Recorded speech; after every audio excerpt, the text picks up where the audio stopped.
ओम नमो भगवते वासुदेवाय। ओम नमो भगवते वासुदेवाय।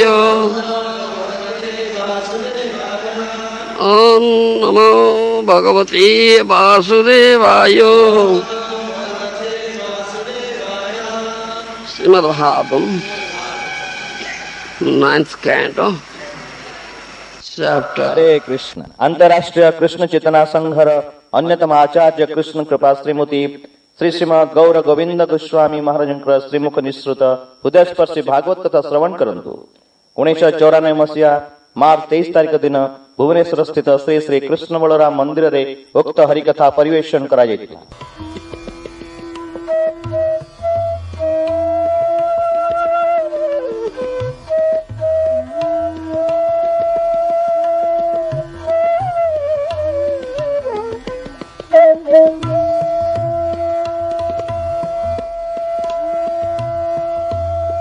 तल्लभ्यति दुःखवदन्यतः सुखम। एक श्रीमद्भागवत प्रथम स्कंद पंचम अध्याय 8 श्लोक करी कहाइछ। As one is put into distress by destiny, destiny can also put one in happy situation। भाग्य वा कर्म फल दुख आनी दिए, से परि सुख मध्य आनी दिए। Destiny is extremely strong, but one can change destiny if one comes to the platform Krishna consciousness। कर्माणि दहन्ति किन्तु च भक्ति भाजाम। से कर्म फल से भाग्य खूब बलवान, किंतु से भाग्य बदली दिया जाई पारे जदि व्यक्ति पूर्ण कृष्ण चेतना स्तर को आसंती। ब्रह्म संगीता रे कहाइछि कर्माणि निदहन्ति किन्तु च भक्ति भाजाम। कर्म फल ध्वंस होबार एकमात्र उपाय होछि भक्ति पथ को आसिले, पूर्ण शुद्ध भक्ति पथ को आसिले कर्मफल ध्वंस होय। श्रीमद् भगवद गीता रे सेतिपाई भगवान कृष्णंकर शेष कथा अंतिम उपदेश सर्वगुह्यतम उपदेश सर्वधर्मान परित्यज्य मामेकं शरणं व्रज अंतंस पापेभ्यो मोक्षयिष्यामि मा शुच। समस्त धर्म परित्याग करी एकमात्र मोर चरण रे आश्रित हुओ। कृष्णिक शरणत्व आचरण कथा कहछि। मोर चरण रे आश्रित हुओ, ताहले तुम्हार समस्त प्रकार पाप कर्मर प्रतिक्रिया ध्वंस कर देवी। भय करना मां शुच, भय करना ए केवल भगवान कृष्ण ही करि परिबे। से कहा जाए भाग्य केही बदली पारिबे ना, कर्मर लिखन के करिवो आन।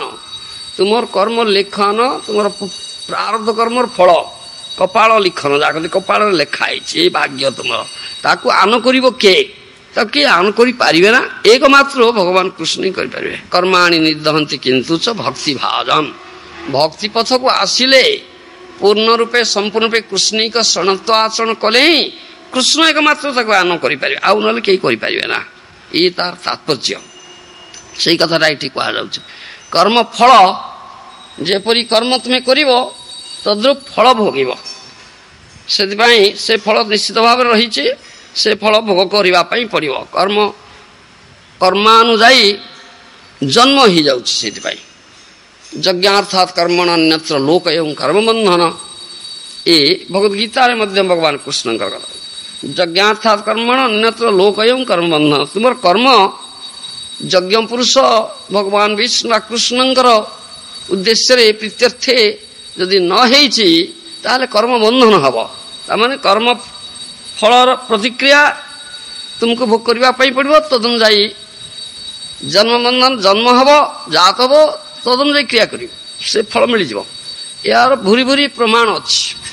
सेति पई कहा जाय कपाल लिखन की करिबो। तुमर कपाल लेखाइछि, तोर भाग्य ये पूर्वार्जित कर्म फल ये, एति भोग करबा कुछ से कर्म फल अन्यथा कृष्ण व्यतीत केही करि परिबे ना, ता केही करि परिबे नै। जत संपूर्ण शरणागति सर्वधर्मान परित्यज्य मामेकं शरणं व्रज। संपूर्ण शरणागति कृष्ण चरणारविंद रे आश्रम करा जिवो, शुद्ध भक्ति पथ को आसीबो। सेतोले कर्माणि निर्दहन्ति किन्तु च भक्ति भावं।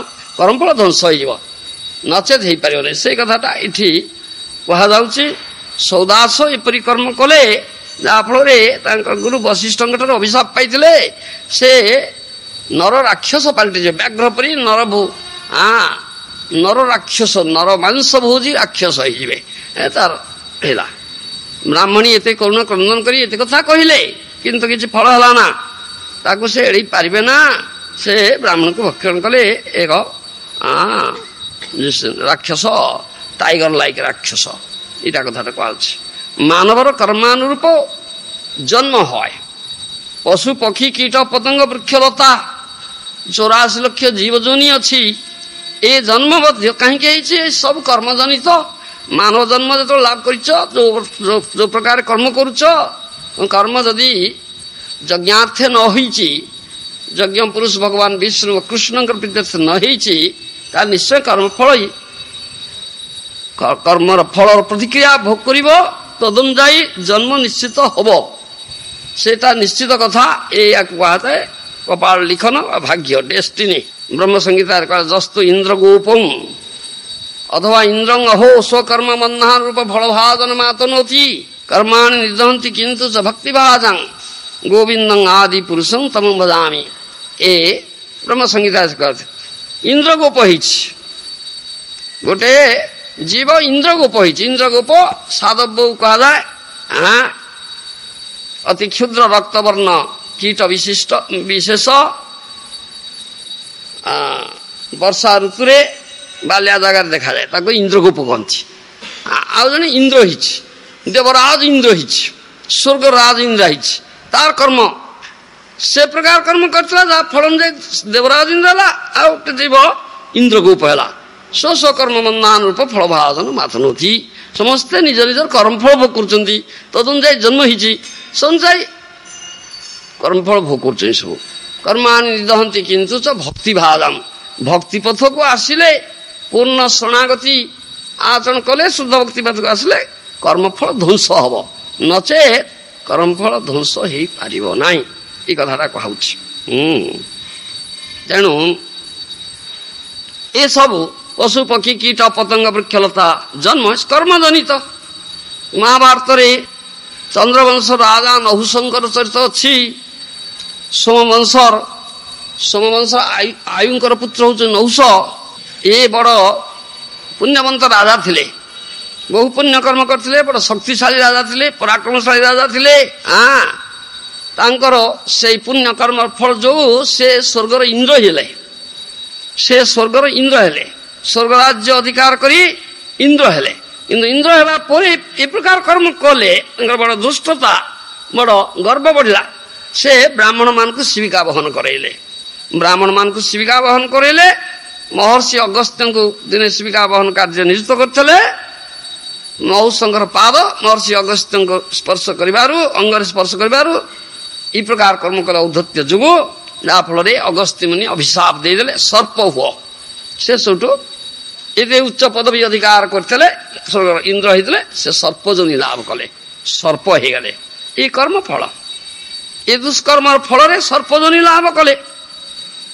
ଏପରି ସ୍ୱର୍ଗ ରାଜା ମଧ୍ୟ ଆହୁରି ଅଛି ଯେ ଶୁକର ଯୋନି ଲାଭ କରିଥିଲେ। କୁକର୍ମ ଫଳରେ ଶୁକର ଯୋନି ଲାଭ କରିଥିଲେ। ତାଙ୍କର ଗୁରୁ ବୃହସ୍ପତିଙ୍କର ଅଭିଶାପ ପାଇଥିଲେ। ଏପରି ବୃହସ୍ପତି ଦେବଗୁରୁ ବୃହସ୍ପତିଙ୍କ ଅବମାନନା କରିଥିଲେ। ସେଥିପାଇଁ ବୃହସ୍ପତିଙ୍କର ଅଭିଶାପ ପାଇକରି ଶୁକର ଯୋନି ଲାଭ କଲେ। ଇନ୍ଦ୍ର ଥିଲେ, ଦେବରାଜ ଇନ୍ଦ୍ର ଥିଲେ, ଶୁକର ହେଇଗଲେ। ବିଷ୍ଠା ଭୋଜନ କଲେ। ବିଷ୍ଠା ଭୋଜନ କରିକିରି ଶୁକର ହେଲେ। ଶୁକରି ଗର୍ଭରୁ ଶହ ଶହ ପୁତ୍ର ଜନ୍ମ କଲେ, ଛୁଆ ଜନ୍ମ କଲେ। ସବୁ ବିଷ୍ଠା ଖାଉଛନ୍ତି। ବହୁ ବର୍ଷ ଶୁକର ଯୋନି ରହିଲେ, ସେ ଭୁଲିଗଲେ ସମ୍ପୂର୍ଣ୍ଣ ରୂପେ ଦିନେ ସେ ଇନ୍ଦ୍ର ଥିଲେ ବୋଲି। ବ୍ରହ୍ମା ତାଙ୍କ ପ୍ରତି କରୁଣା କଲେ। ଆରେ ଏଇଟା ଇନ୍ଦ୍ର ଥିଲା, ଏଇଟା ବର୍ତ୍ତମାନ ଶୁକର ହେଇକିରି ବିଷ୍ଠା ଭୋଜନ କରୁଛି, ଟିକେ ମନେ ପଡୁନି ୟାର କଣ ଥିଲା, କଣ ହେଇଛି। ସେଥିପାଇଁ କରୁଣା କରିକିରି ବ୍ରହ୍ମା ଆସିଲେ, କହିଲେ ହେରେ ତୁ କଣ କରୁଛୁ? ତୁ ଇନ୍ଦ୍ର ଥିଲୁ, ତା ଭୁଲିଗଲୁ। ଏଠି ବର୍ତ୍ତମାନ ବିଷ୍ଠା ଭୋଜନ କରିକି ବିଷ୍ଠା କଥା ଭିତରେ ଆନନ୍ଦ ରହିଛୁ। ଇନ୍ଦ୍ର ବ୍ରହ୍ମାଙ୍କର କଥା କିଛି ତା କାନରେ ପଶିଲା ନା। ବ୍ରହ୍ମା 2-4 ବାର କହିଲେ, ତଥାପି କିଛି କାନରେ ପଶିଲା। ବ୍ରହ୍ମା ଦେଖିଲେ ନା, ମୋ କଥା ତା କାନରେ ପଶିବ ନା। ଯାହାର ଏ ବିଷୟ ଭୋଗ ପ୍ରତି ପ୍ରବଳ ଆସକ୍ତି ଅଛି, ସାଧୁର କଥା, ମହାଜନର କଥା, ଶାସ୍ତ୍ର କଥା ଏସବୁ ତା କାନରେ ପଶିବ ନା। ତେଣୁ ହରିକଥା କୁହାଯାଉଛି, ହରିକଥା କାହା କର୍ଣ୍ଣରେ ପ୍ରବେଶ ହେଉଛି। ଆମେ ହରିକଥା କହୁଛେ, ସାଧୁ ହରିକଥା କହୁଛନ୍ତି, ଭାଗବତ ପାଠ କରାହଉଛି, ଭାଗବତ କଥା କୁହାହଉଛି, କିନ୍ତୁ କାହା କର୍ଣ୍ଣରେ ପ୍ରବେଶ କରୁଛି ଏଇଟା ଗୋଟେ କଥା। କାହା କର୍ଣ୍ଣରେ ହରିକଥା ପ୍ରବେଶ କରେ, କେତେ ଜଣ ପ୍ରକୃତରେ ଶୁଣିବା ଲୋକ ଅଛନ୍ତି, ହରିକଥା ପ୍ରକୃତରେ ଶୁଣୁଛନ୍ତି କେତେ ଜଣ, ଏଇ କଥାଟା କୁହାଯାଉଛି। ଯାହାଙ୍କର ପ୍ରବଳ ଭାବରେ ବିଷୟ ଆସକ୍ତି ଅଛି, ବିଷୟ ଉପଭୋଗ କାମନା ପ୍ରବଳ ଅଛି, ପ୍ରବଳ ଆସକ୍ତି ରହିଛି, ନାନାବିଧ ଯାହା କହନ୍ତି ଅନ୍ୟାଭିଳାଷ ପ୍ରବଳ ଅଛି, ତାଙ୍କ କାନରେ କେବେ ହେଲେ ହରିକଥା, କୃଷ୍ଣ କଥା, ସାଧୁର କଥା, ମହାଜନ କଥା ପ୍ରବେଶ କରିବ ନାହିଁ। ଇଏ ସ୍ୱତଃସିଦ୍ଧ କଥା। ସେ କଥା ବ୍ରହ୍ମା ଜାଣିଲେ ମୋ କଥା ୟା କାନରେ ପଶିବ ନାହିଁ। ଆସକ୍ତି ପ୍ରବଳ ରହିଛି, ଆସକ୍ତି ନ ତୁଟିଛି ଯେ ପର୍ଯ୍ୟନ୍ତ ସାଧୁର କଥା, ମହାଜନ କଥା, ଭାଗବତ କଥା ଏ କାନରେ ପଶିବ ନା, ଇ ସତ କଥା। ତେଣୁ ବ୍ରହ୍ମା କ'ଣ କଲେ ନା ତାର ଛୁଆ ଗୁଡାଙ୍କୁ ଆଗ ମାରି ପକେଇଲେ। ଛୁଆ ଗୁଡାଙ୍କୁ ଆଗ ମାରି ପକେଇଲେ। ଛୁଆ ଗୁଡାକ ମରିଗଲେ, ଦେଖିଲା ଆରେ ମୋର ଛୁଆ ଗୁଡାକୁ ମାରି ପକେଇଲାଣି, କ୍ରୋଧ କଲା, ଖୁବ୍ କ୍ରୋଧ କଲା, ଖୁବ୍ କ୍ରୋଧ ପ୍ରକାଶ କରିକିରି ତାର ଯାହା କହନ୍ତି ଟସ୍କ ବୋଲେ ତା ଦାନ୍ତକୁ ଉପରକୁ ଟେକି ଗର୍ଜନ କରିକିରି ବ୍ରହ୍ମା ଆଡକୁ ଧାଉଛି। ବ୍ରହ୍ମା ତ ବଡ଼ ଶକ୍ତିଶାଳୀ, ତାଙ୍କର କ'ଣ କରିବ ସେ? ତଥାପି ବ୍ରହ୍ମା କହିଲେ, ହେରେ ତୁ କ'ଣ କରୁଛୁ? ତୁ ଇନ୍ଦ୍ର ଥିଲୁ, ଏ ଦେବତା ଦେବରାଜ ଇନ୍ଦ୍ର ଥିଲୁ, ସ୍ୱର୍ଗର ରାଜା ଥିଲୁ, ଇରେ ଅମୃତ ଭୋଜନ କରୁଥିଲୁ, ବିଷ୍ଠା ଖାଉଛୁ ତୁ ଏଠି, ତଥାପି କାନରେ ପଶୁନି, ତଥାପି କାନରେ ପଶୁନି, ତଥାପି ପଶୁନି। ବ୍ରହ୍ମା ଜାଣିଲେ ଆସକ୍ତି ଆହୁରି ରହିଛି, ଛୁଆ ଗୁଡ଼ା ନାମରେ ଶୁକରଟା ଅଛି, ପୁଣି ଛୁଆ ଜନ୍ମ କରିବ ସେ। ତେଣୁ ଆସକ୍ତି ସମ୍ପୂର୍ଣ୍ଣ ରୂପେ ତୁଟି ନାହିଁ, ସମ୍ପୂର୍ଣ୍ଣ ରୂପେ ତୁଟି ନାହିଁ। ତେଣୁ ତା ଭାଜାଟାକୁ ଶୁକରଟାକୁ ମାରିଦେଲେ, ଛୁଆ ଗୁଡ଼ା ମରିଗଲା, ଶୁକରି ମରିଗଲା, ଦେଖିଲେ ଆଉ କେହି ନାହାନ୍ତି ରେ ଏଇଟା। ତାପରେ ଯାଇକିରି ବ୍ରହ୍ମାଙ୍କ ଆଡକୁ ଖୁବ୍ ଚାହିଁଲା, ଖୁବ୍ ଗର୍ଜନ କଲା, ତାପରେ ପଚାରିଲା କ'ଣ କହୁଛ, ତାପରେ ପଚାରିଲା।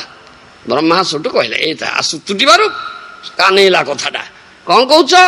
ଆରେ ତୁ ଇନ୍ଦ୍ର ଥିଲୁ, ସ୍ୱର୍ଗର ରାଜା ଥିଲୁ, ଦେବରାଜ ଇନ୍ଦ୍ର ହେଇଥିଲୁ, ଏଇଟା ଅମୃତ ଭୋଜନ କରୁଥିଲୁ, ବିଷ୍ଠା ଖାଉଛୁ, ତାପରେ କାନେଇଲା। ଆଚ୍ଛା ଆଚ୍ଛା ଆଚ୍ଛା ଆଚ୍ଛା, ତାହେଲେ ତୁମେ କହୁଛ କ'ଣ ମତେ ସ୍ୱର୍ଗକୁ ଯିବା ପାଇଁ? ବା ସ୍ୱର୍ଗ ରାଜା ଥିଲୁ, ତୋ ଟିକେ ମନେ ପଡୁନି, ତ ମନେ ପକେଇ ଦେବା ପାଇଁ ଆସିଛି। ସେଠୁ କହୁଛି ଆଚ୍ଛା ସେଠି ବିଷ୍ଠା ମିଳେ, ସେଠି ଶୁକରି ମିଳେ, ଏତେ ଆସକ୍ତି ଅଛି।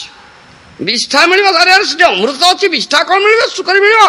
ଆରେ ସେଠି କେଡ଼େ ଯାହା କହନ୍ତି ଅପ୍ସରା ସବୁ ଅଛନ୍ତି, ହିଭିନଲି ଗାର୍ଲସ, ଏଞ୍ଜେଲିକ ଏଞ୍ଜେଲ୍ସ ଅଛନ୍ତି, ବଡ଼ ସୌନ୍ଦର୍ଯ୍ୟ ବି ଅପ୍ସରା ଅଛନ୍ତି ସବୁ, ଆଉ ଉର୍ବଶୀ, ମେନକା, ରମ୍ଭା ପ୍ରଭୃତି, ଆଉ ତୋର ରାଣୀ ଥିଲା ଶଶୀ, ଇଏ ଶୁକରି କ'ଣ କହୁଛ? ଇଟା କଥାଟା ଏତେ ଆସକ୍ତି। ହରିକଥା କାହା କର୍ଣ୍ଣରେ ପ୍ରବିଷ୍ଟ হয়। ଶ୍ରୀମନ୍ ମହାପ୍ରଭୁ କୃଷ୍ଣ କିନ୍ତୁ ସେ ଭକ୍ତଭାବ ଅଙ୍ଗୀକାର କରି ସାଧୁ ଗୁରୁ ରୂପରେ ଆସି ଆମକୁ ଭକ୍ତି କିପରି ଆଚରଣ କରିବାକୁ হয় ଶିଖଉଛନ୍ତି। ଭାଗବତ କଥା, ଭାଗବତ ଶାସ୍ତ୍ର ତାଙ୍କର ଶସ୍ତ୍ର, ହରିନାମ କୀର୍ତ୍ତନ ଶସ୍ତ୍ର, ଏ ଶସ୍ତ୍ର ସାଙ୍ଗୋପାଙ୍ଗାସ୍ତ୍ର ପାର୍ଶ୍ୱଦମ୍, ଅଙ୍ଗ ଉପାଙ୍ଗ ଅସ୍ତ୍ର, ଏ ଅସ୍ତ୍ର ମହାପ୍ରଭୁଙ୍କର ଅସ୍ତ୍ର। ଇଏ ଅନ୍ୟ କୌଣସି ଅସ୍ତ୍ର ଧାରଣ କରିନାହାନ୍ତି ଗୌରାବତାରରେ। ଭାଗବତ ଶାସ୍ତ୍ର ଶସ୍ତ୍ର, ହରିନାମ ସଂକୀର୍ତ୍ତନ ଶସ୍ତ୍ର, ଏଇ ଶସ୍ତ୍ର ଜରିଆରେ କ'ଣ କରିଛନ୍ତି ନା ଡିମୋନିଆକ ଆଟିଚ୍ୟୁଡ, ଯୋଉ ଆସୁରୀ ପ୍ରକୃତିକୁ ବିନାଶ କରିଛନ୍ତି। ତେଣୁ ଭଗବତ ଭକ୍ତି, তুমি ভক্তি আচরণ করিব, কৃষ্ণ চরণরে আশ্রিত হব, জীবের স্বরূপ হয় কৃষ্ণের নিত্য দাস। স্বরূপটা কথা কইলে তুমি কৃষ্ণ দাস, কৃষ্ণ নিত্য দাস, কৃষ্ণ তোমার নিত্য সেব্য বস্তু, তুমি তাঙ্ক নিত্য সেবক, তাঙ্কর প্রেমময়ী প্রীতিময়ী সেবার নিযুক্ত হয়ে যাও। সচিদ আনন্দময় ভগবান কৃষ্ণ, সন্ময় চিন্ময় আনন্দময়, তাহলে আনন্দময় স্থিতিরে রহিব, নিত্য ज्ञानमय आनंदमय स्थिति रे भगवत धाम रे रहिब। दुखालय रे इथि भौतिक जगत मायाकृत कारागार ये जड़ जगत मेटेरियल वर्ल्ड दुखालय पर कि दुख भोगुच कहीं महाप्रभु ये सब कथा शिक्षा दौरान शास्त्र रू भागवत रू शिक्षा दौरान। तेणु लोके कौन साधारण मूर्ख लोग कौन कहते ना महाप्रभु आमको बगीचार माली हिसाब रे आम भोग फूलर तोड़ा आमको जोगेई देबे। से माली से बगीचार माली हिसाब रे सुंदर फूल गछ लगेइचंती आमे उपभोगकारी। महाप्रभु कहले कृष्ण उपभोगकारी भोक्तारं यज्ञतपसं सर्वलोक महेश्वरम। एकमात्र उपभोगकारी कृष्ण, तुम्हें जीव उपभोगकारी नुह। जीव उपभोगकारी नुह, कृष्ण ही उपभोगकारी। कृष्ण को उपभोग दियो, मु भोक्ता नुहे ये विचार पशु करि परिबो ना। पशुर चेतना अति नीच चेतना। शुद्ध भक्त हेले जाइकि मनुष्य करि परिबो। शुद्ध भक्ति पथ को आसीबो जहाँ कहते पूर्ण कृष्ण चेतना, कंप्लीट कृष्ण कॉन्सियसनेस, पूर्ण कृष्ण चेतना स्तर आसीबो शुद्ध भक्त हेले मनुष्य एकता करि परिबो। साधु गुरु ठार श्रवण करी तांको कृपारु लक्ष लक्ष जीव परमेश्वर को ध्यान करि न पारी न्यूनाधिक पशुधर्म विशिष्ट से पशु परी नीच चेतना रे संकुचित चेतना रे रहिचंती। आवृत चेतना संकुचित चेतना रे पशुधर्म विशिष्ट देह धर्म रे जहाँ कौन देह धारणा रही आम उपभोगकारी आमर उपभोगर सामग्री सब अच्छी आम मालिक आम उपभोग ये पशुधर्म रे रहिचंती। से करुणामय चैतन्य देव आम मान मंगल उद्देश्य रे सुभक्ति शोभा वितरण करुचंती। सुभक्ति शोभा वितरण करुचंती किंतु के जन बुझी पारचंती समस्तंकर भोग बुद्धि अच्छी भगवान हमको भोग देवे किंतु एकमात्र उपभोगकारी जे भगवान कृष्ण एक कथा जदियो से कृष्ण महाप्रभु शिक्षा के बुझुंती बुझा सहज कथा नुहे। समस्त भावुंट अधिकांश भावुंट ए भोग बुद्धि भगवान सर्वेश्वर भगवान बा चैतन्य महाप्रभु माली हिसाब रे हमको भोग फूल तोड़ा हमको जोगेबे जोगेबे। जो माने भाग्यहीन से माने कथा श्रवण करचंती बोली मने कले सुद्धा प्रकृत प्रस्ताव से माने सुनु नाहंती तांको कान रे हरि कथा पशु नहीं से माने वंचित हेले। आमे आमर सौभाग्य क्रमे जदि भजनीय वस्तुर सेवा करने निमित्त प्रवृत्ति विशिष्ट हो ताहले आम कान को कथा जीव आमे कथा शुणी पारिबा भरी पारिबा। जहार जो अवस्था जो चेतना स्तर रे जे अछि से अवस्था उन्नत हवा को प्रयत्न करबा उचित। उन्नत हवा को पड़िबो भल हवा को पड़िबो। देह रे विष्ठा बोली हेले कोन जम छाड़ी दबो जम छाड़ब ना बापा कर्मफल निश्चय भोगवाक पड़ो। प्रति मुहूर्त आमको दैवी माया भगवत विमुखता राज्य रे उपस्थित करूची। जो मुहूर्त आम रक्षाकर्ता न रे से मुहूर्त आम पारिपार्श्विक सगल वस्तु शत्रु हुई आमको आक्रमण करेंगे। कृष्ण जे रक्षक आर पालक आमार एक कथा न बुझिले आमर रक्षाकर्ता एकमात्र कृष्ण पालनकर्ता एकमात्र कृष्ण ये कथा जे न बुझीची निजक भावुचे आमी मालिक मु भक्ता मु कर्ता ये जे भावुची से कथा कहूची जो मुहूर्त आम रक्षाकर्ता न रे से मुहूर्त आम पारिपार्श्व सब वस्तु शत्रु ही आमको आक्रमण करेंगे। जो मुहूर्त आम प्रकृत साधु पाखु हरि कथा न शुणा निष्कपट साधुंकर सेवा न करवा से मुहूर्तर सुजो नहीं माया आमको ग्रास कर माया आमको ग्रास कर।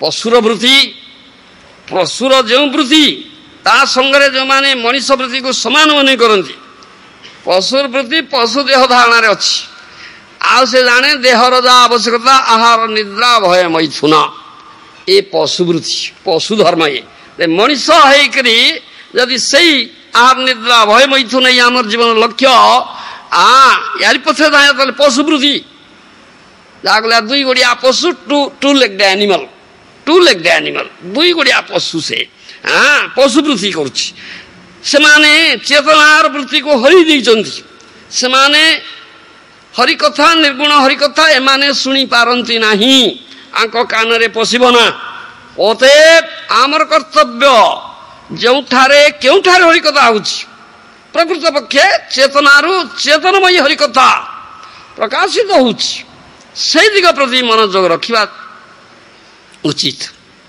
ଜଗତରେ ଅନେକ ପଣ୍ଡିତ ଅଛନ୍ତି, ବଡ଼ ପାଣ୍ଡିତ୍ୟ ଦେଖାଉଛନ୍ତି, ଅନୁସ୍ୱାର ବିସର୍ଗ ନେଇ ମଥା ଜୁହାର କସରତ କରିବାର ଲକ୍ଷ ଲକ୍ଷ ଦଳ ଅଛନ୍ତି। ପରବ୍ରହ୍ମରୁ ଆବିର୍ଭୂତ ଚୈତନ୍ୟମୟ ଶବ୍ଦର ତାତ୍ପର୍ଯ୍ୟ ସେମାନଙ୍କର ଉପଲବ୍ଧି ହବ ନା, ଭକ୍ତି ନଥିଲେ ଏଗୁଡାକ ହବ ନା। ସେମାନେ ହରିକଥା କହିପାରନ୍ତି ନାହିଁ। ସେମାନଙ୍କର କଥା ଗ୍ରାମଫୋନ ଗାନର ରେକର୍ଡ ଭଳି ରେକର୍ଡ ଗାଉଛି, ଗ୍ରାମଫୋନ ରେକର୍ଡ ଗାଉଛି, ଗ୍ରାମଫୋନ ଗାନର ରେକର୍ଡ ଭଳି ସେମାନେ ବିଷୟରେ ବୁଡ଼ିଯିବେ, ସତ୍ୟର ଉପଲବ୍ଧି ହବ ନା। ବୁଦ୍ଧିମାନ ବ୍ୟକ୍ତି ବିଚାର করে ଆମର ଯେପରି ବାସ୍ତବିକ ମଙ୍ଗଳ হয় ଏବଂ ସେ ମଙ୍ଗଳରୁ ଯେପରି କୌଣସି ଦିନ ବଞ୍ଚିତ ହେବାକୁ ନ ହୁଏ, ଜଡ଼ ଜଗତରେ ଯେତେ କିଛି ବସ୍ତୁ ଅଛି ସେ ସମସ୍ତ ବସ୍ତୁ ସେମାନଙ୍କର ବିପରୀତ ଧର୍ମ ଉଦୟ କରାଇବେ। ପାଣ୍ଡିତ୍ୟ ମୂର୍ଖତା ଆଣିଦେବ, ସୁଖ ଦୁଃଖ ଆଣିଦେବ, ଦୁଃଖ ସୁଖ ଆଣିଦେବ। ଯେ ପର୍ଯ୍ୟନ୍ତ ଆମେ ସର୍ବଧର୍ମାନ ପରିତ୍ୟଜ୍ୟ ମାମେକଂ ଶରଣଂ ବ୍ରଜ ଶାସ୍ତ୍ର ସିଦ୍ଧାନ୍ତ ସାଧୁ ମହାଜନମାନଙ୍କର କଥା ଆମେ କାନରେ ନ ପଶିବ ଆଉ ତାଙ୍କର ଆନୁଗତ୍ୟରେ ଆଚରଣ ନ କରିବା, ତାହେଲେ ଏସବୁ ନିଶ୍ଚିତ ହବ। ସେଥିପାଇଁ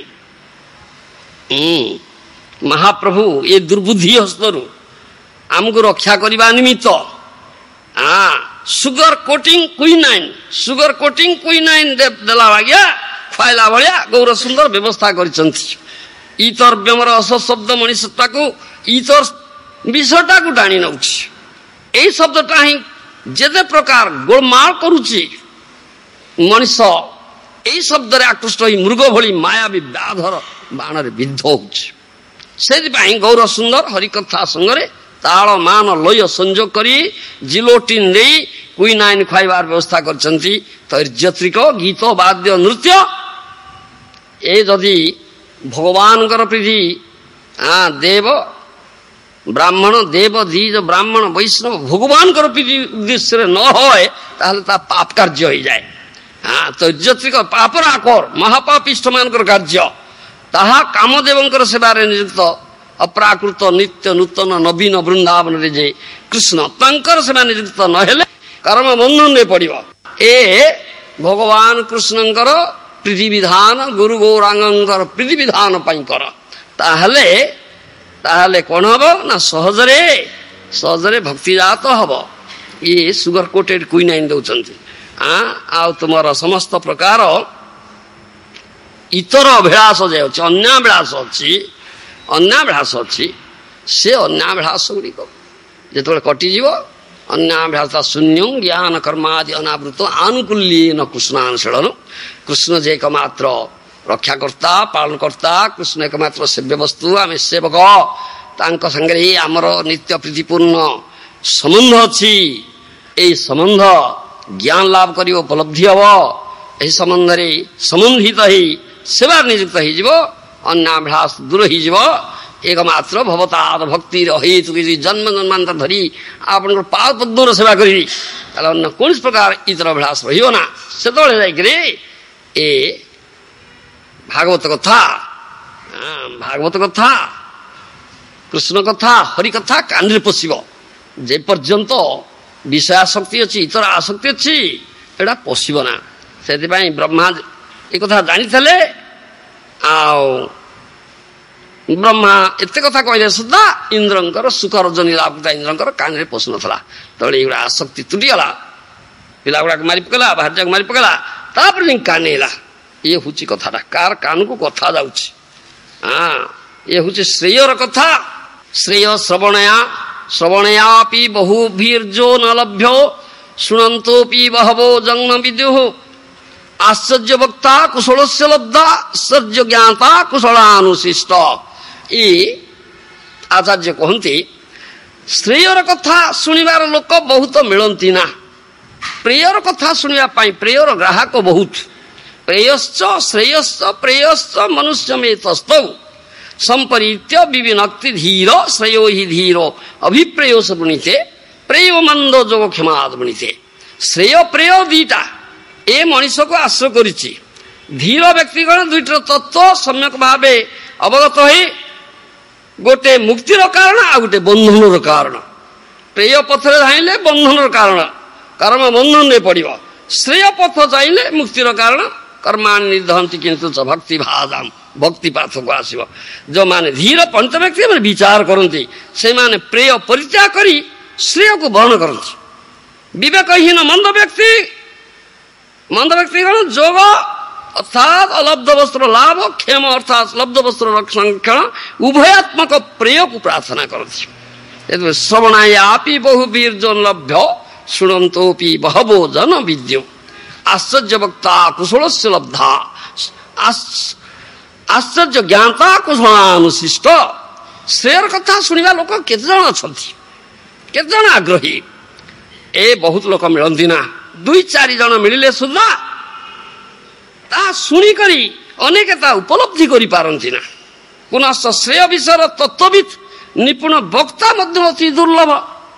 ଯଦିଓ ଏ ପ୍ରକାର ସୁଦୁର୍ଲଭ ଉପଦେଶଟା କେବେ ଅବତୀର୍ଣ୍ଣ ହୁଅନ୍ତି, ତଥାପି ଆଚାର୍ଯ୍ୟଙ୍କର ଅନୁଗତ ଶ୍ରୋତା ପୁଣି ସୁଦୁର୍ଲଭ। ଏ ସହଜ କଥା ନୁହେଁ। ଏସବୁ କଥା ଗୁଡ଼ାକ ଏ ପ୍ରସଙ୍ଗରେ ଆଲୋଚ୍ୟ। ମୋର କହିବାର କଥା ଯେ ଏପରି କର୍ମର ଫଳ ଯାହା କହନ୍ତି, ଯାହା ଭାଗ୍ୟ କହୁଛେ, ସେଟା କର୍ମଫଳ, ପ୍ରାରବ୍ଧ କର୍ମଫଳ, ଡେଷ୍ଟିନି ବୋଲି କୁହାଯାଉଛି। ସ୍ୱର୍ଗର ରାଜା ହେଇଥିଲା, ଶୁକର ହେଇଗଲା, ଶୁକର ଜଣେ ଲାଭ କଲା। ଭରତ ମହାରାଜଙ୍କର କଥା ପଞ୍ଚମ ସ୍କନ୍ଦ ଭାରତରେ ଅଛି। ସମ୍ରାଟ ଥିଲେ, ପୃଥିବୀର ସମ୍ରାଟ ଥିଲେ, ଛାଡ଼ିଦେଲେ, ପୁଲସ୍ତ ଆଶ୍ରମକୁ ଆସିଲେ, ବହୁତ ସାଧନ ଭଜନ କଲେ, ଉନ୍ନତ ସ୍ଥିତି ପାଇଥିଲେ। ତଥାପି ତାଙ୍କର ଆସକ୍ତି ଏପରି ଥିଲା ଯେ ମୃଗ ସାପକ ପ୍ରତି ଆସକ୍ତ ହେଇଗଲେ। ମୃତ୍ୟୁ ସମୟକୁ ମୃଗ ସାପକୁ ଚିନ୍ତା କଲା, ଭୋଗ ଚିନ୍ତା ହେଲା ନାହିଁ, ମୃଗ ଯୋନି ଲାଭ କରିଗଲେ। ମହାଭାରତରେ ଆହୁରି ଆଖ୍ୟାନ ଅଛି, ବେଦଜ୍ଞ ବେଦଶାସ୍ତ୍ରଜ୍ଞ ବ୍ରାହ୍ମଣ ଜଣେ ଥିଲା, ବେଦ ପାଠ କରିଛି, ବେଦାଧ୍ୟୟନ କରିଛି, ବେଦ ଜ୍ଞାନ ଲାଭ କରିଛି, କିନ୍ତୁ ବେଦର ଅସଲ ତାତ୍ପର୍ଯ୍ୟ ସର୍ବୈଚ ବେଦେ ଅହଂ ଏବ ବେଦ୍ୟ, ସମସ୍ତ ବେଦର ତାତ୍ପର୍ଯ୍ୟ ହେଉଛି ଭଗବାନଙ୍କୁ ବୁଝିବା, କିନ୍ତୁ ସେ ଭଗବାନକୁ ବୁଝି ନାହିଁ, ଭକ୍ତି ଲାଭ କରିନି। ସେଠି ହେଲେ କ'ଣ ହବ? ସେ ଜ୍ଞାନର ମୂଲ୍ୟ କିଛି ନାହିଁ। ସେଥିପାଇଁ ସେ ତାର ସାଙ୍ଗ ମିତ୍ରମାନଙ୍କ ସହିତ ରାସ୍ତାରେ ଯାଉଥିଲା, ଦେଖିଲା ଯେ ରାସ୍ତାରେ ଅତି ସୁନ୍ଦର ସୁନ୍ଦର ଅନାଦି ବ୍ୟଞ୍ଜନ, ଅନ୍ନ ଆଦି ବ୍ୟଞ୍ଜନ, ସୁସ୍ୱାଦୁ ଖାଦ୍ୟ ଜମା ହେଇଛି। ତାହା ପ୍ରେତ ଉଦ୍ଦେଶ୍ୟରେ ହେଇଥିଲା। ପ୍ରେତ ଉପାସକ, ଭୂତ ପ୍ରେତର ଉପାସକ ତାଙ୍କ ଉଦ୍ଦେଶ୍ୟରେ ଆଣିକି ଅର୍ପଣ କରିଥିଲା। ଇଏ ଲୋଭ ହେଲା, ତାକୁ ଖାଇଲା। ସେ ଖାଇଲା, ଅନ୍ୟ ତାର ସାଥୀ ବ୍ରାହ୍ମଣ ମାନଙ୍କୁ ଭୋଜନ କରାଇଲା। ତ କିଛି ଦିନ ପରେ ସେ ବ୍ରାହ୍ମଣ ମାନଙ୍କର ମୃତ୍ୟୁ ହେଲା। ସେଠୁ ଧର୍ମରାଜଙ୍କ ଦରବାର, ଯମରାଜ ଧର୍ମରାଜଙ୍କ ଦରବାରରେ ଏମାନଙ୍କ ବିଚାର ହେଲା। ସେଠି ବିଚାର ହୁଏ। ଯମରାଜ ଚିତ୍ରଗୁପ୍ତ ପାଞ୍ଜି ରଖିଛି ସମସ୍ତଙ୍କର, ପାଞ୍ଜି ତିଆରି କରିକି କ'ଣ କର୍ମ କରୁଛ ତମେ, କ'ଣ ସୁକର୍ମ କରୁଛ, କୁକର୍ମ କରୁଛ, ସବ ଟିକିନିକି ପାଞ୍ଜିରେ ଲେଖି ରଖୁଛି। ମୃତ୍ୟୁ ପରେ ସେ ଯମରାଜ ଯମ ଦରବାରରେ ବିଚାର ହବ। ବିଚାର ହେଇକି ଯମରାଜ ସିଦ୍ଧାନ୍ତ ନିଷ୍ପତ୍ତି ଦେବେ, କି ଜନ୍ମ ହବ ତୁମର ହବ, କୋଉ କର୍ମ କରୁଛ, ତାର ଫଳ ଅନୁଯାୟୀ କ'ଣ ହବ।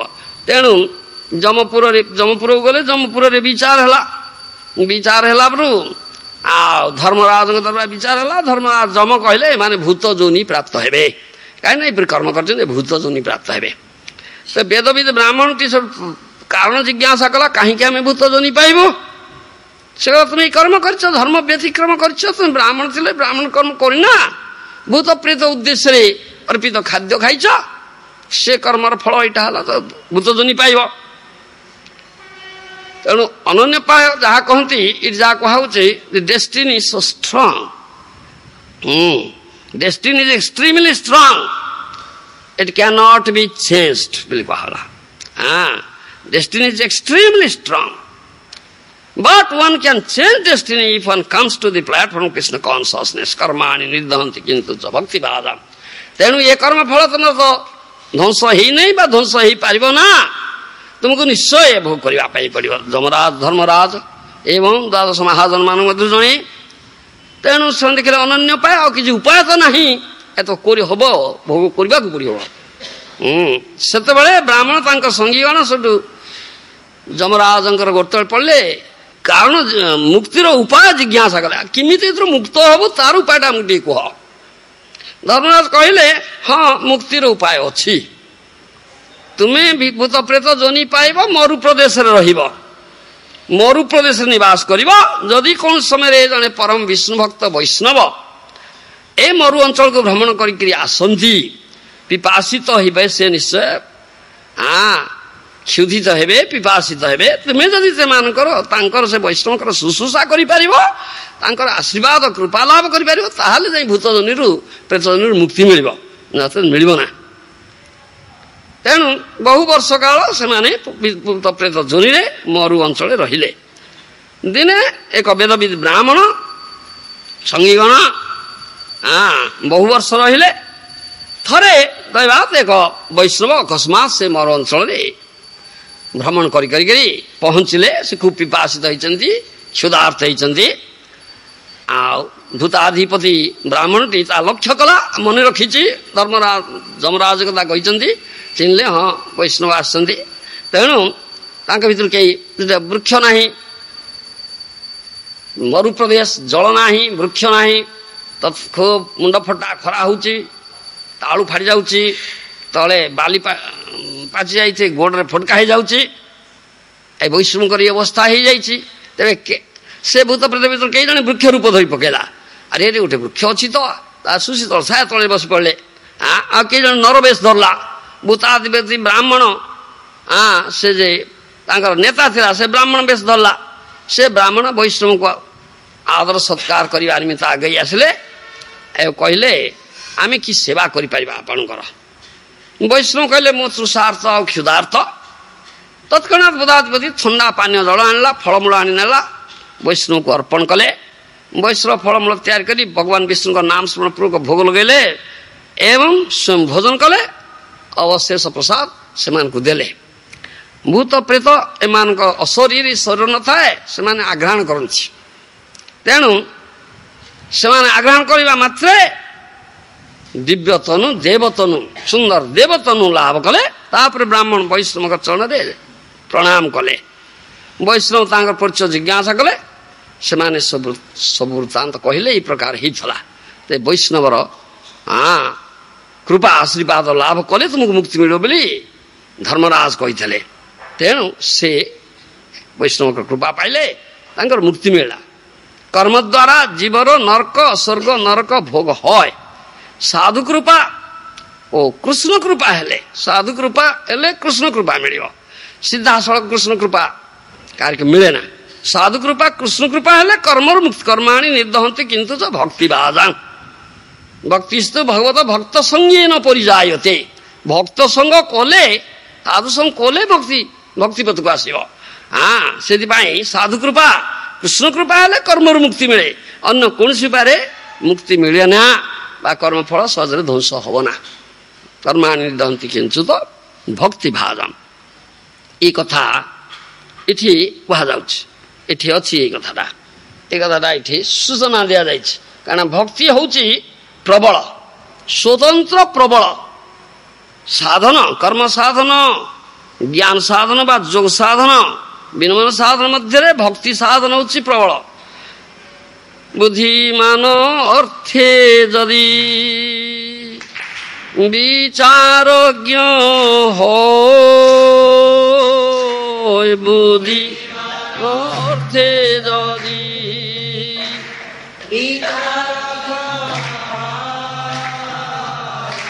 নিজ কাম লাগিও তবে কৃষ্ণের ভজয়ে। নিজ কাম লাগিও তবে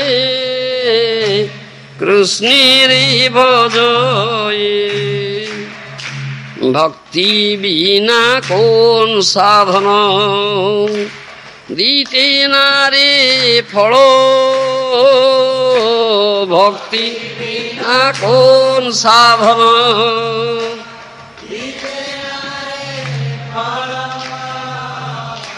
সব ফল দেয় ভক্তি স্বতন্ত্র প্রবল। সব ফল দেয় ভক্তি স্বতন্ত্র প্রবল। অজাগল স্তন ন্যায় অন্য সাধন অজাগল স্তন ন্যায়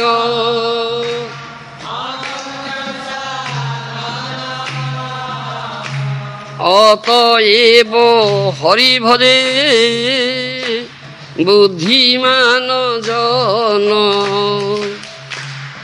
অতএব হরি ভজে বুদ্ধিমান জন। যেই জন ভজে কৃষ্ণ সে বড় চতুর, যে কৃষ্ণ ভজন করে সে বড় চতুর, সে বুদ্ধিমান। ভক্তি পথକୁ আসে। অজাগল স্তন ন্যায় অন্য সাধন অতএব হরি ভজে বুদ্ধিমান জন। অন্য সাধন, কর্ম সাধন, জ্ঞাନ ସାଧନ, ଯୋଗ ସାଧନ, ଅଜାଗଳ। ଅଜାଗଳ ନ୍ୟାୟ, ଅଜାଗଳ ବା ତା ଗଳ ଦେଶରେ ସ୍ତନ ବାଗିଆ ଝୁଲିଥାଏ, କ୍ଷୀର ବାହାରିବ ନା। ଅଜାଗଳ ସ୍ତନ ନ୍ୟାୟ ଅନ୍ୟ ସାଧନ ଅତଏବ ହରି ଭଜେ ବୁଦ୍ଧିମାନ জন। ଭକ୍ତି ସବ୍ ଫଳ ଦେୟ ଭକ୍ତି ସ୍ୱତନ୍ତ୍ର ପ୍ରବଳ। ତେଣୁ ସେ ଭକ୍ତି ପଥକୁ ନ ଆସିଲେ କର୍ମଫଳ ଧ୍ୱଂସ ହୁଏ ନା। କର୍ମାଣୀ ନିର୍ଦହନ୍ତି କିନ୍ତୁ ଚ ଭକ୍ତି ଭାଜାମ୍।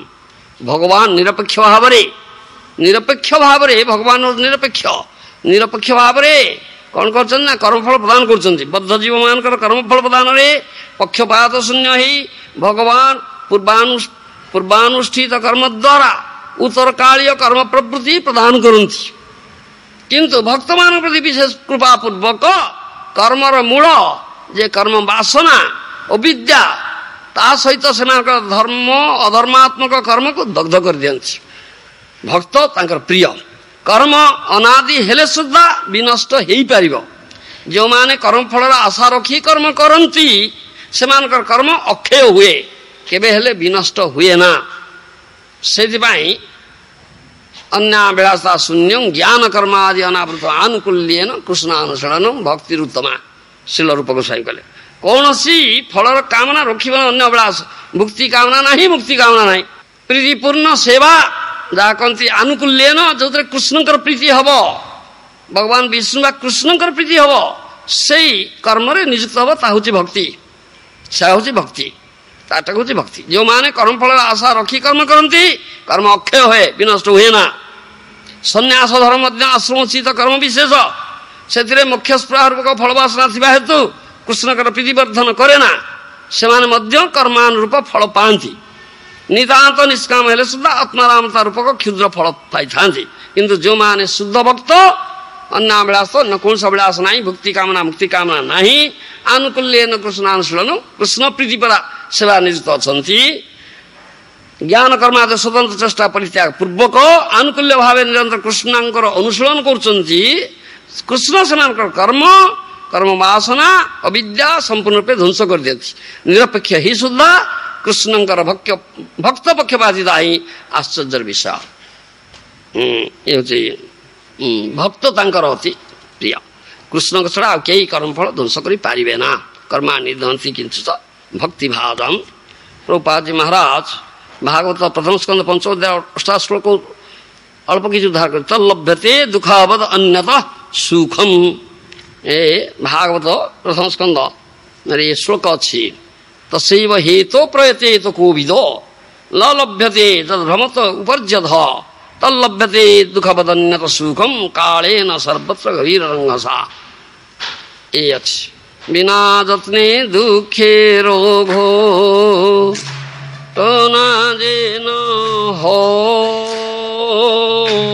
বিনা দুঃখে রোগো না যেন হয় সেই রূপে কালক্রমে সুখের উপায় সেই রূপে কালক্রমে সুখের উদয়ে অতএব চৌদ লোকে দুর্লভ যে ধন চৌদ লোকে দুর্লভ যে ধন সেই ভক্তি জন্য যত্ন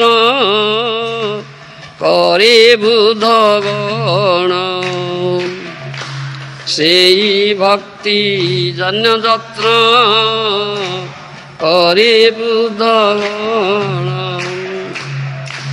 ଯେଉଁମାନେ ବୁଧ, ଯେଉଁମାନେ ପଣ୍ଡିତ, ସେମାନେ 14 ଭୁବନରେ ଦୁର୍ଲଭ ହଉଛି ଭକ୍ତିଧନ, ସେଇ ଭକ୍ତି ନିମିତ୍ତ ଯତ୍ନ କରନ୍ତି। ସେ କଥା ତଲ୍ଲଭ୍ୟତେ ଦୁଃଖବଦନ୍ୟତ ସୁଖମ୍ କାଳେନ ସର୍ବତ୍ର କବୀର ରଙ୍ଗସା ତସୈବ ହେତୋ ପ୍ରୟତୀତ କୋବିଦ ନ ଲଭ୍ୟତେ ଯଦ୍ଭ୍ରମତ ଉପରି ଅଧ। 14 ଭୁବନରେ ଉପରଲୋକ ଅଧଲୋକ 14 ଭୁବନରେ ଭ୍ରମଣ କରିକରି ଯାହା ସହଜରେ ମିଳେ ନା, ଦୁର୍ଲଭ ଯେଉଁ ଧନ ଭକ୍ତି ଧନ, ସେଥିପାଇଁ ବୁଦ୍ଧଗଣ ଯତ୍ନ କରନ୍ତି। ଯେଉଁମାନେ ପଣ୍ଡିତ, ଯେଉଁମାନେ ବୁଦ୍ଧିମାନ, ସେଥିପାଇଁ ଯତ୍ନ କରିବେ। ବିନା ଯତ୍ନେ ଦୁଃଖର ଘଟଣା ଯେନ হয়, ସେଇ ରୂପ କାଳକ୍ରମେ ସୁଖରେ ଉଦୟ। ସେ କଥା ପ୍ରଭୁପାଦଜୀ ମହାରାଜ ତାଙ୍କର ଭାଷ୍ୟରେ ଉଦ୍ଧାର କରିଛନ୍ତି। As one is put into distress by destiny, destiny can also put one in a happy situation. କାହିଁକି ତୁମର କର୍ମଫଳ ଅନୁଯାୟୀ ସୁଖ ଦୁଃଖ ମିଳିବ। କୁକର୍ମ କରୁଛ, ଦୁଃଖ ଆସୁଛି, କିଛି ସତ୍କର୍ମ ପୁଣ୍ୟକର୍ମ କରୁଛ, ସୁଖ କିଛି ଆସୁଛି, ଏ ବିନା ଯତ୍ନରେ ଆସିବ। କିନ୍ତୁ ଯେ ବୁଦ୍ଧ, ଯେ ପଣ୍ଡିତ ବୁଦ୍ଧିମାନ ବ୍ୟକ୍ତି, ଯୋଉଟା ଦୁର୍ଲଭ 14 ଭୁବନରେ ଭକ୍ତି ଧନ, ସେଥିପାଇଁ ଯତ୍ନ କରିବେ, ସେଥିପାଇଁ ଯତ୍ନ କରିବେ। ସେ ଏଇଟା କଥାଟା ଏଇଠି କୁହାଯାଉଛି। ତା ନହେଲେ କର୍ମଫଳ ସହଜେ ଧ୍ୱଂସ ହବ ନାହିଁ।